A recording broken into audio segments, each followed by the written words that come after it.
का स्वदेशी उत्पादन 70 लाख टन बढ़ाने के लिए 6 उर्वरक संयंत्रों का उद्धार किया जा रहा है। FCIL के गोरखपुर, सिंदरी, तलचर और रामागुंडम संयंत्र, HFCL की बरौनी इकाई और BVFCL की नामरू फोर्थ। सोने पर सुहागा ये है कि देश में अब बनेगा सिर्फ नीम लेपित यूरिया, क्योंकि इससे होगा किसानों का फायदा ही फायदा। अनाज का उत्पादन 10% तक बढ़ेगा। बढ़ेगी 10 से 15% नाइट्रोजन क्षमता।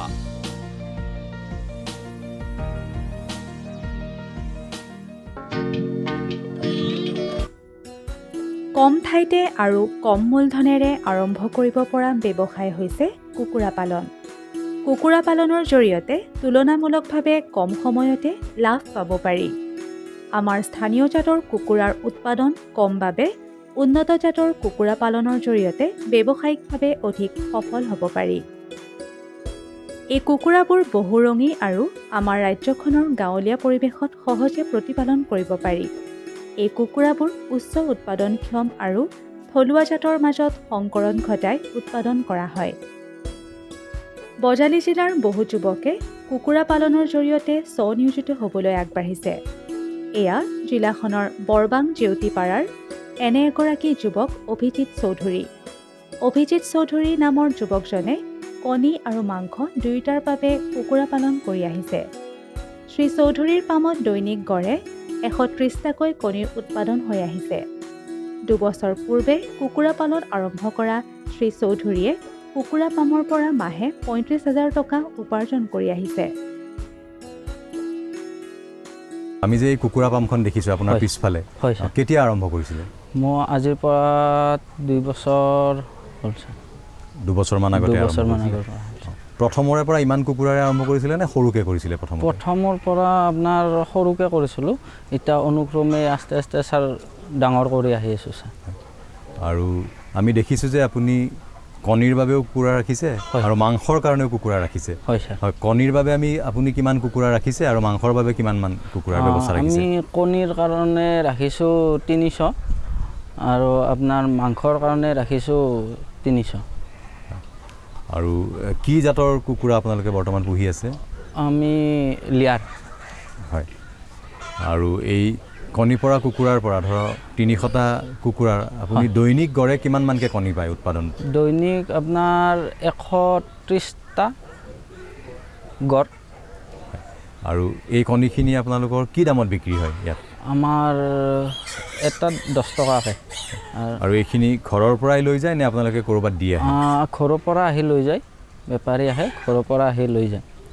মানে আপোনালোকৰ দৈনিক ধৰক গড়ে 130টা কণী উৎপাদন হ'লেও এইখিনি বিক্ৰী কৰাত একো অসুবিধা হোৱা নাই? অসুবিধা হোৱা নাই ছাৰ আমাৰ বৰ্তমান। বৰঞ্চ যিখিনি উৎপাদন হৈ আছে তাতকৈ বেছিহে চাহিদা আছে? বেছি চাহিদা আছে ছাৰ। এই কুকুৰাবোৰৰ মাংস আৰু কণী সুস্বাদু হয়। কুকুৰা পাম এখন লাভজনক হ'বলৈ হ'লে এটা কথা মনত ৰাখিব লাগিব, যাতে 1 ডজন কণী উৎপাদন কৰোঁতে 2 কিলোগ্ৰামতকৈ অধিক দানাৰ প্ৰয়োজন নহয়। কুকুৰা পালনৰ জৰিয়তে আজি আমাৰ ৰাজ্যত বহু লোকে উপাৰ্জনৰ পথ বিচাৰি পাইছে। এই কুকুৰাখিনি আপোনালোকে কিমান দিন পাছত বিক্ৰী কৰে? আমি আঢ়ৈ মাহ পাছত বিক্ৰী কৰি দিওঁ। আৰু আঢ়ৈ মাহত ধৰক গড় ওজন কিমানমান হয়? মোটামুটি আপোনাৰ ছাৰ 900 কেজি সেনেকুৱা ওজন হৈছে। এই 900 গ্ৰামৰ কুকুৰা এটা বিক্ৰী কৰোঁতে আপোনালোকৰ লাভ কিমানমান থাকে? লাভ আমাৰ ছাৰ 120 মান থাকি যায় ছাৰ লাভ। আৰু এই কুকুৰাখিনি আপোনালোকে যেতিয়া বেপাৰীক বিক্ৰী কৰে, হয় ছাৰ, গড়ে আপোনালোকে কি দাম পায় প্ৰতি কিলোত ইয়াত? 260-70 এনেকুৱা দাম পোৱা যায় ছাৰ। আৰু এই কুকুৰা পামখনৰ ক্ষেত্ৰত আপোনালোকে ধৰক বিভিন্ন ঔষধৰ বাবে হওক বা প্ৰতিষেধকৰ ক্ষেত্ৰতেই হওক, স্থানীয় যি পশু চিকিৎসালয় আছে, এই পশু চিকিৎসালয় তথা পশু চিকিৎসা বিভাগৰ পৰা কেনেকুৱা সহায় সহযোগিতা পাইছে? আমি সহায় সহযোগ ভালেখিনি পাইছোঁ ছাৰ। আমাৰ ডক্টৰ হিতেশ পাঠক ছাৰ লাগি থাকে, আমাৰ লগত যোগাযোগ হৈয়ে থাকে ছাৰ। বহুতখিনি সহায় পাইছোঁ আমি। মানে পশুপালন বিভাগৰ পৰা আপোনালোকে যেতিয়াই যেনেকুৱা ধৰণৰ দিহা পৰামৰ্শই হওক বা চিকিৎসা সেৱাৰে প্ৰয়োজন সেইখিনি পাই আছে? পাই আছোঁ ছাৰ। হয়, আৰু আপোনালোকে কিবা প্ৰশিক্ষণ লৈছে নেকি এই কুকুৰা পালনৰ? কুকুৰা পালনৰ প্ৰশিক্ষণ লৈছোঁ ছাৰ। সেই প্ৰশিক্ষণৰ পৰা কিবা লাভ হৈছেনে আপোনালোকৰ? লাভ হৈছে ছাৰ।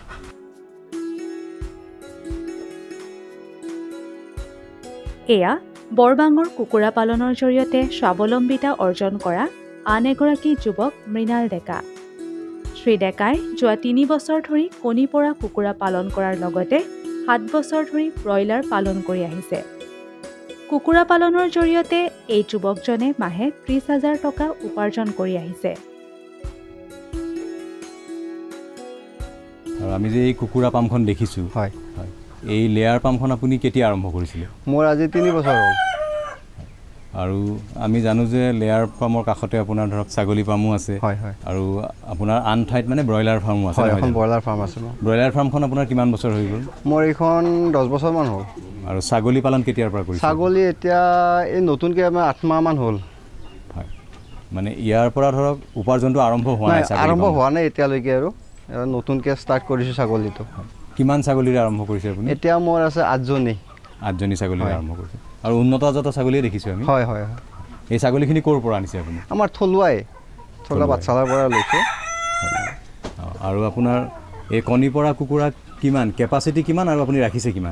মোৰ কণী পৰা বৰ্তমান 500 কেপাচিটি। ইয়াতে মই তাৰমানে কণীবিলাকো ঘৰতে ফুকাওঁ, চানাবিলাক ঘৰত ফুকাই মই ইয়াতে ডাঙৰ কৰি এনেকৈ ৰাখোঁ, আৰু মতাবিলাক বিক্ৰী দিওঁ, মাইকীবিলাক আছে এতিয়া। আপোনাৰ ইনকুবেটৰো আছে মানে? হয়, ইনকুবেটৰ আছে এটা। আৰু আপোনাৰ ব্ৰইলাৰৰ কিমান কেপাচিটি কিমান আপোনাৰ? ব্ৰইলাৰ 1800। আপোনাৰ এই লেয়াৰৰ ধৰক বৰ্তমান কণী পৰা কুকুৰা কিমানটামান আছে ইয়াৰ মাজত? ইয়াৰ মাজত বৰ্তমান 60টামান আছে। আৰু ইয়াৰে দৈনিক কিমানে কণী পাৰে আপোনাৰ? 40টা 45টা এনেকুৱা। আৰু এই কণীখিনি আপোনাৰ কি দামত বিক্ৰী হয় ইয়াত? মই 20 টকাকৈ বেচিও, আৰু বেছিকৈ চানা ফুকাওঁ, মই নেবেচোৱে বেছিভাগ। চানা ফুকাই আৰু 20 টকাকৈ বেচোঁ জৰা। আৰু পোৱালিখিনি আপুনি নিজেই পোহে নে আন মানুহকো বিক্ৰী কৰে? আন মানুহক মানে নিজে ফুকাওঁ, ৰাখোঁ এইবিলাক। নিজেই ৰাখি? আৰু সেইবিলাক বিক্ৰীব হ'লে বিক্ৰী দিওঁ। পোৱালিও অলপ ডাঙৰ কৰি বিক্ৰী কৰে? কি দামত বিক্ৰী কৰে পোৱালিবিলাক আপুনি? পোৱালিবিলাক কেজি হিচাপত, কেজি চিষ্টেমত। মানে কিমানমান ওজনত বিক্ৰী কৰে সাধাৰণতে? 1 কেজি 600-800 এনেকুৱা হ'লে বিক্ৰী কৰি দিওঁ। কি দাম পাই আছে বৰ্তমান বজাৰত? বৰ্তমান মই এইটো লোকেলটো হয়, মই 350কৈ বেচি আছোঁ। আৰু আপোনাৰ মানে ব্ৰইলাৰ ফাৰ্মখনৰ পৰা ধৰক উপাৰ্জন কেনেকুৱা দেখিছে আপুনি? 1800 যিহেতু। হয়, মোৰ 35,000-36,000 মান আহে, 35,000 মানকৈ আহে এটা বেচত। 35-30 এনেকুৱা। কিমান 35 দিনমান বা 40 দিনমানৰ পিছত বিক্ৰী কৰা আৰম্ভ কৰে নহয়? 40 দিন। আপোনাৰ ওজন কিমানমান হৈ আছে এতিয়া 35-40 দিনত? এতিয়াতো বাৰু অলপ কম হৈ আছে গৰমৰ কাৰণে। গৰমত কমি যায়, আৰু ঠাণ্ডাৰ দিনত ৱেটটো বাঢ়ি যায় বহুত। কিমানমান হয় গড়ে আপোনাৰ 35 দিনত? 1800-1700 এনেকুৱা হয় গড়। আৰু ব্ৰইলাৰত ধৰক বৰ্তমান আপোনালোকৰ মানে প্ৰতি কিলোগ্ৰামত যদি আমি লাভৰ কথাটো চাওঁ, অংকটো কৰি, প্ৰতি কিলোগ্ৰামত কিমানমান লাভ থাকে ব্ৰইলাৰত? অলপ আপোনাৰ সলনি হৈ থাকে। হয়, 8 টকা মানৰ পৰা থাকে কেজি, কিন্তু এতিয়া অলপ কম থাকিব। এতিয়া মানে গৰমটো না, ডাঙৰো কমকৈ হয়, মানে ষ্ট্ৰেছটো মানে ঠাণ্ডা দিনত অলপ, ঠাণ্ডা দিনত ভাল হয়। তথাপি আপোনাৰ ধৰক এতিয়া ছাগলীৰ বাৰু উপাৰ্জন আৰম্ভ হোৱা নাই, কিন্তু আপোনাৰ কণী পৰা কুকুৰা, ব্ৰইলাৰ কুকুৰা, এইখিনিৰ পৰা আপোনাৰ মাহেকীয়া উপাৰ্জন যদি আমি ধৰোঁ বা লাভ আপোনাৰ কিমানমান হৈ আছে গড়ে? ধৰক গড় আপোনাৰ 30 মান ধৰিব পাৰি। 30,000 মান টকা আপোনাৰ। শ্ৰী ডেকাই ঘৰতে এটা ইনকিউবেটৰ স্থাপন কৰি লৈছে। এই বিষয়ে বজালী উন্নয়ন খণ্ডৰ পশু চিকিৎসা বিষয়া ডাক্তৰ হিতেশ পাঠকে এনেদৰে কয়। আজি বৰবাঙৰ এখন কুকুৰা পামৰ লগতে এই যিটো কুকুৰাৰ কণী ফুকা যন্ত্ৰ, এই ইনকুবেটৰ বুলি কয় আমাৰ ভাষাত, এই ইনকুবেটৰটো এখেতে নিজে বনাইছে। এই ইনকুবেটৰৰ কেপাচিটি হ'ল 150টা কণী ফুকাব পাৰে, আৰু ইয়াত 150টা কণী ফুকালে মোটামুটি 10-15টামান নষ্ট হয়, বাকীখিনি ওলাই পোৱালি।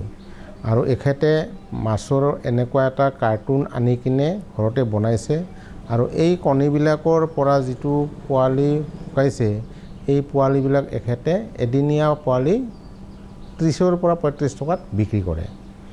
গতিকে আপোনালোকে দেখা পাব ইয়াতে এতিয়া মোটামুটি কণী আছে, কণী ইনকুবেটৰত দি থৈছে। এইটো আপোনাৰ 21 দিনৰ অন্তৰত, দিয়াৰ দিনৰ পৰা 21 দিনৰ অন্তৰত কণীবিলাকৰ পৰা পোৱালি ওলাব। গতিকে আমাৰ যিখিনি পোৱালি আহে বাহিৰৰ পৰা, আমি যদি আমাৰ কুকুৰা পালকসকলে এনেকুৱা একোটা ইনকুবেটৰ ঘৰতে বনায় এনেকুৱা পোৱালিবিলাক পাব পাৰে তেতিয়াহ'লে তেওঁলোকে যথেষ্ট পৰিমাণে পোৱালিবিলাকৰ ক্ষেত্ৰত লাভৱান হ'ব পাৰিব আৰু এইখিনি এটা এনেই উজু কাম বিশেষ টান কাম নহয় আৰু এই কামখিনি কৰোঁতে আমাৰ একো নালাগে খাদ্যহতে এটা ভিতৰত ঠাণ্ডা গৰম তাৰমানে কণীটো শুকাবলৈ হ'লে মানে পোৱালি জগাবলৈ হ'লে হিট এণ্ড কোল্ড মানে ঠাণ্ডা গৰমৰ এটা ডিফাৰেঞ্চ লাগে আৰু এই চিষ্টেমটো এওঁলোকে কৰিছে এই দেখিছে এটা জাৰত পানী আছে বাল্ব আছে এই বাল্বটো মাজে মাজে জ্বলি থাকিব আৰু পানীখিনি গৰম হ'ব এইয়া জ্বলিছে দেখিছে আপোনালোকে বাল্বটো জ্বলিছে আৰু কিছু সময় পিছত বাল্বটো নুমালে অলপ ঠাণ্ডা পৰিব এই যিটো টেম্পাৰেচাৰ ভেৰিয়েশ্যন এই টেম্পাৰেচাৰ ভেৰিয়েশ্যন হৈ পেলাই কণীটো ফুকত জগোৱাত সহায় কৰে গতিকে মই কুকুৰা পালকসকলক কওঁ তেওঁলোকে বাহিৰৰ পৰা পোৱালি নানি পেলাই এনেকুৱাকৈ যদি ইনকুবেটৰ ঘৰতে তৈয়াৰ কৰি কামখিনি কৰে তেওঁলোকে যথেষ্ট পৰিমাণে লাভৱান হ'ব অৱশ্যে কুকুৰা পালনৰ বিজ্ঞানসন্মত দিশবোৰ সঠিকভাৱে মানি চলিলেহে কুকুৰা পালন লাভজনক হ'ব কুকুৰা পামৰ পোহৰ সঠিক হ'ব লাগিব মজিয়াত পাৰি থোৱা সামগ্ৰীসমূহ সময়ে সময়ে তল ওপৰ কৰি দিব লাগিব এখন কুকুৰা পাম ৰোগমুক্ত কৰি ৰাখিব পাৰিলেহে লাভজনক হ'ব কুকুৰাক ৰাণীখেত গাম্বৰো আদিকে ধৰি বিভিন্ন ৰোগৰ চিটা দিব লাগে এই বিষয়ে ডাক্তৰ হিতেশ পাঠকে এনেদৰে কয় মই আজি বৰবাঙৰ মিনাৰেল ডেকাৰ ঘৰত আহিছোঁ তেওঁৰ এখন লেয়াৰ ফাৰ্ম আছে আৰু এই লেয়াৰ ফাৰ্মখন কৰিয়ে তেখেতে আত্মসংস্থাপন হৈছে আৰু তেখেতে ঘৰখনো চলাই আছে এই লেয়াৰ ফাৰ্মৰ জৰিয়তে কেনেকৈ সুবিধাবিলাক পাইছে লাভাংশ পাইছে তাৰ বিষয়ে মই দুই আষাৰমান ক'ম লগতে আমাৰ যিটো লেয়াৰ মুৰ্গী আছে তাৰ যিটো বেমাৰ আজাৰৰ কথা আছে সেই বেমাৰ আজাৰৰ বিষয়ে মই ক'ম আৰু এই বেমাৰ আজাৰখিনি কি হয় ৰাণীখেত বেমাৰ বুলি এটা বেমাৰ আছে এই যদি ৰাণীখেত বেমাৰটো আমি ভেকচিনটো নিদিওঁ তেতিয়াহ'লে এই প্ৰতিষেধক চিটাটো নিদিলে গোটেই কুকুৰাবিলাক মৰি যাব গতিকে আমি ৰাণীখেত বেমাৰৰ ভেকচিনটো 0 ডেজত এটা দিব লাগে 30 ডেজত এটা দিব লাগে আৰু লগতে IBD 14 দিনত দিব লাগে গতিকে এই বেমাৰবিলাকৰ বিষয়ে যদি আমি প্ৰতিষেধক চিটা দিওঁ তেতিয়াহ'লে সেই কুকুৰা পালকজনে যথেষ্ট পৰিমাণে লাভৱান হ'ব পাৰে গতিকে আমাৰ এই বেমাৰ আজাৰৰ ক্ষেত্ৰত আমি কুকুৰা পালকসকলক সচেতন কৰি দিয়া উচিত যাতে তেওঁলোকে বেমাৰ আজাৰৰ ক্ষেত্ৰত ভেকচিনটো দিয়ে আৰু এই ভেকচিনটো দিলে যথেষ্ট পৰিমাণে লাভৱান হয় কাৰণ ৰাণীখেত বেমাৰটো 100% মৰ্টেলিটি এটাৰ যদি কিবা কাৰণ হয় 100টাই মৰি যাব পাৰে গতিকে আমি চিকিৎসা কৰাৰ আগতে সাৱধান হ'ব লাগে প্ৰতিষেধক চিটাটো দি পেলাই প্ৰতিষেধক চিটাটো দিলে সেই কুকুৰা পালকজনে সেই বেমাৰৰ ক্ষেত্ৰত আৰু হেৰি কৰিব পাৰে সকাহ ল'ব পাৰে গতিকে আমি কুকুৰা পালকসকলক এইটোৱে অনুৰোধ জনাওঁ তেওঁলোকে যাতে এই ভেকচিনকেইটা প্ৰতিষেধক চিটাকেইটা দিয়ে গতিকে আৰু কেতিয়াবা কুকুৰাৰ ক্ষেত্ৰত এই যিটো গ্ৰহণী বেমাৰ হাগনি বেমাৰ সেই হাগনি বেমাৰ হয় সেই হাগনি বেমাৰৰ ক্ষেত্ৰত আমি ওচৰৰ পশু চিকিৎসকৰ লগত আলোচনা কৰি পেলাই এই তেওঁলোকে চিকিৎসা ল'ব পাৰে গতিকে আৰু এটা আছে কি পিজন পক্স মানে চিকেন পক্স সেই চিকেন পক্সৰো আমি এই ওচৰৰ পশু চিকিৎসকসকলৰ লগত আলোচনা কৰি পেলাই কুকুৰা পালকসকলে এই চিকিৎসাটো ল'ব পাৰে গতিকে বেমাৰ আজাৰৰ ক্ষেত্ৰত যদি এজন কুকুৰা পালকে সচেতন হয় ভেকচিন দিয়াৰ ক্ষেত্ৰত যদি সচেতন হয় তেনেহ'লে তেওঁলোকে যথেষ্ট পৰিমাণে লাভৱান হ'ব পাৰিব অসমৰো বহু পশুপালকে বৰ্তমান পশুপালনৰ জৰিয়তে আত্মসংস্থাপনৰ পথ বিচাৰি পাইছে পশুপালনৰ জৰিয়তে সুস্থিৰ উপাৰ্জন লাভ কৰাৰ বাবে কেতবোৰ পৰিয়ালৰ এটা প্ৰজন্মৰ পাছত আনটো প্ৰজন্ম জড়িত হৈ পৰিছে পশুপালনৰ সৈতে এনে এটি পৰিয়াল হ'ল পাঠশালা বাঘমাৰাৰ হিতেশ কলিতাৰ পৰিয়াল প্ৰায় 12 বছৰ পূৰ্বে 3জনী গাই গৰুৰে গোপালন আৰম্ভ কৰা শ্ৰী কলিতাৰ পামত বৰ্তমান 18জনী গাই আছে আৰু দৈনিক গড়ে 90 পৰা 100 লিটাৰ গাখীৰৰ উৎপাদন হয় পশুপালন আৰু পশু চিকিৎসা বিভাগৰ পৰা প্ৰয়োজনীয় দিহা পৰামৰ্শ আৰু সহায় সহযোগিতা লাভ কৰি অহা শ্ৰী কলিতাই আৰম্ভণিতে 1.5 লাখ টকাৰ এটা ৰাজ সাহায্যযুক্ত ঋণ লৈছিল আৰু সেই ঋণ সম্পূৰ্ণৰূপে পৰিশোধ কৰি বৰ্তমান আন এটি ঋণৰ বাবে আবেদন কৰিছে আমি যে এই গোপামখন দেখিছোঁ ধৰক এই গোপামখন আপুনি কিমান বছৰ আগতে আৰম্ভ কৰিছিল মই আজিৰ পৰা 12 বছৰ আগত কৰিছিলোঁ প্ৰথম কিমান গৰুৰে কৰিছিল 3টা গৰুৰে কৰিছিলোঁ আপুনি নিজৰ পইচাৰে আৰম্ভ কৰিছিল নে কিবা চৰকাৰী ঋণ লৈছিল? চৰকাৰী ঋণ লৈছিলোঁ বেংকৰ পৰা। তাত কিবা ৰেহাইও পাইছিলে চাগে, ছাবচিডি আছিল? ছাবচিডি আছিল অলপ। আৰু সেই ঋণখিনি আপুনি পৰিশোধ কৰিছোঁ কৰি এতিয়া বৰ্তমান ঋণ নাই আৰু। এতিয়া 3জনী গৰুৰ পৰা ধৰক আপোনাৰ আহি এতিয়া কিমান গৰু হ'ল আপোনাৰ? 18টামান আছে। আৰু দৈনিক গাখীৰৰ উৎপাদন কিমান মান হয় আপোনাৰ? দৈনিক মোটামুটি 90-100 এনেহেন। অৱশ্যে গাখীৰ কম বেছি হৈ থাকে? কম বেছি হৈ থাকে, কাৰণ গৰুবিলাক একে গাখীৰ নাথাকে না।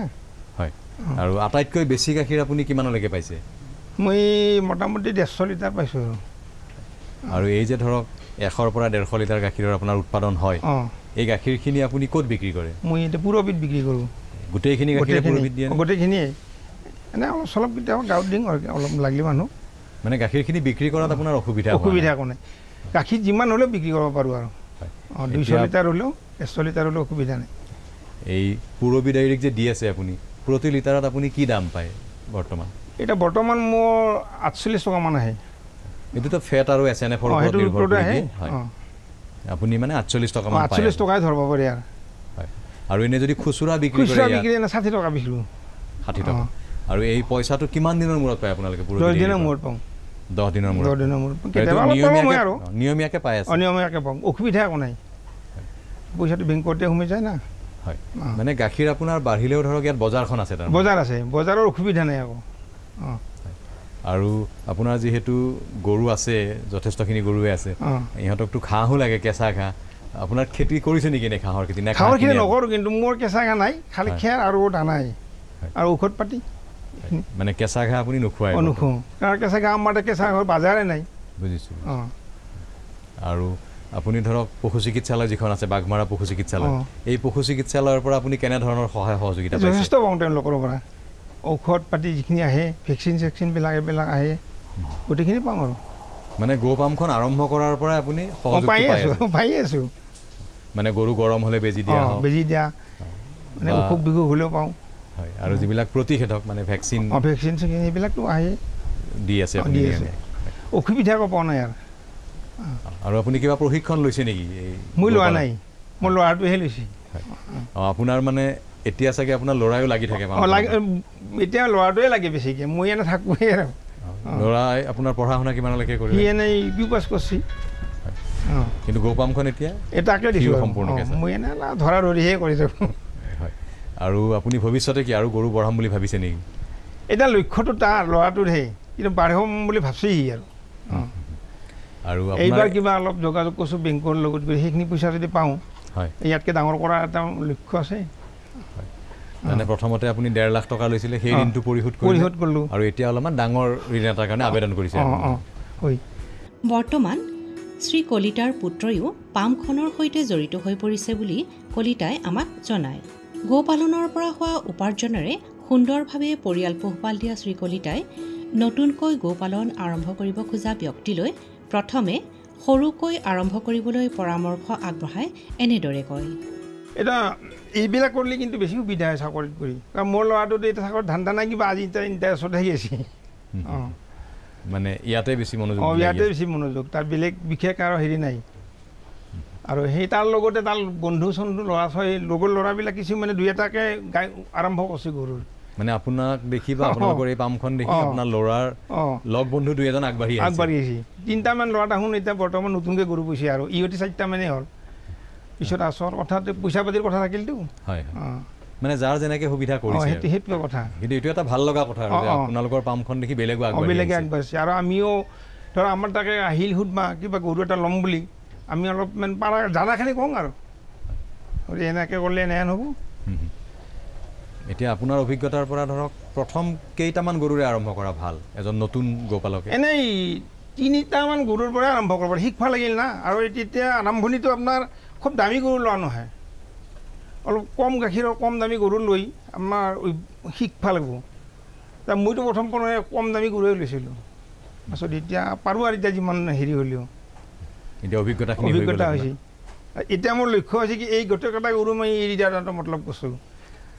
দামী গৰুৱে লোৱা এটা ঠাণ্ডা এটা আছে, এইখিনি গৰু আপুনি সলাব খুজিছে? সলাব খুজিছোঁ।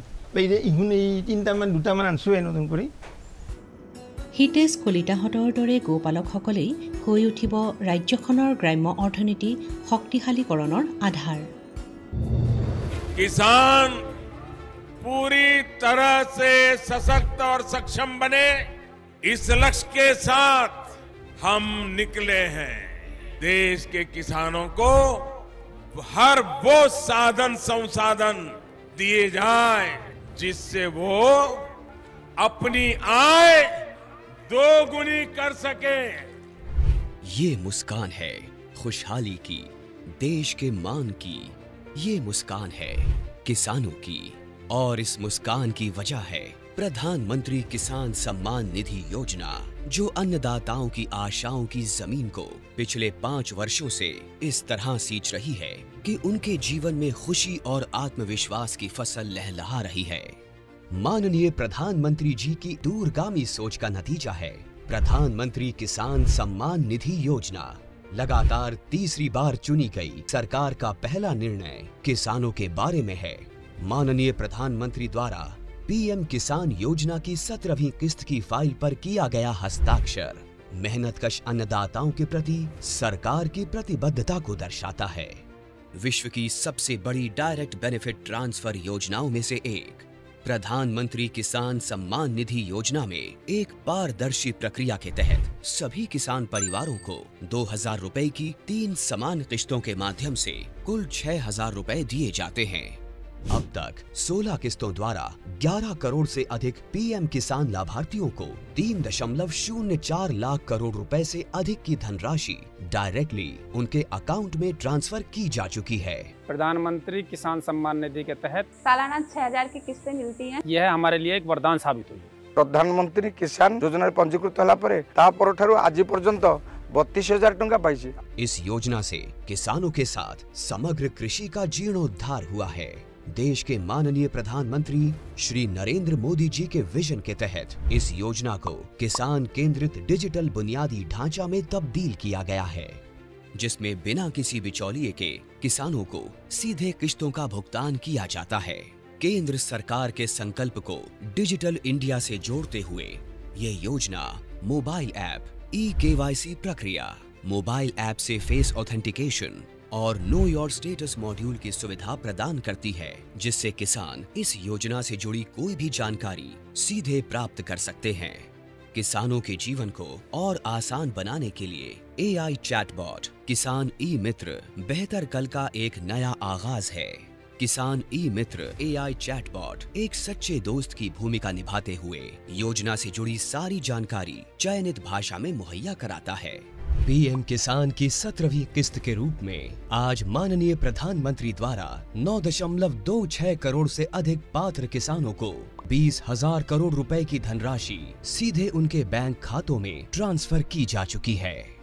केंद्र सरकार की एक और अहम पहल है कृषि सखी, जो ज्ञान और महिला सशक्तिकरण का अद्भुत संगम है। कृषि सखी अभियान द्वारा गांव की महिलाओं को पारंपरिक कृषि प्रथाओं से लेकर नवीन तकनीकों के बारे में प्रशिक्षण दिया जाता है, जो महिला किसानों को आर्थिक व सामाजिक रूप से मजबूत बनाता है। गांव की हर महिला को इस मुहिम से जोड़ने के लिए माननीय प्रधानमंत्री श्री नरेंद्र मोदी जी द्वारा 30,000 से अधिक स्वयं सहायता समूहों का कृषि सखियों के रूप में प्रमाणीकरण किया गया है। कृषि सखी हमारी सहेली जैसी हैं और गांव-गांव में आती हैं, हमको खेती बाड़ी के बारे में बहुत कुछ सिखाती हैं। ऐसे अनूठे प्रयासों से देश का किसान स्वाभिमानी, स्वावलंबी, सशक्त और आत्मविश्वासी बन रहा है। किसान भाइयों गांठ बांध लो, गांठ बांध लो, बहुत बहुत है काम की, समृद्धि के पैगाम की। मिट्टी के मिजाज को समझो, मिट्टी के हर राज को समझो, मिट्टी की तुम जांच कराओ, मुफ्त सॉइल हेल्थ कार्ड ले जाओ। कभी मुनासिब बीज लगाओ, सही किस्म की खाद ले आओ, जितनी जरूरी उतनी डालो, सही मात्रा खुद पहचानो, इसको अपना मंत्र बना लो, मिट्टी की सेहत तो जानो। बात बहुत है काम की, कम लागत अधिक वरदान की। किसान भाइयों गांठ बांध लो, आज ही मिट्टी की जांच कराएं। राज्य सरकार के कृषि अधिकारी से संपर्क करें और मुफ्त में सॉइल हेल्थ कार्ड पाएं। कृषि और किसान कल्याण मंत्रालय द्वारा किसान हित में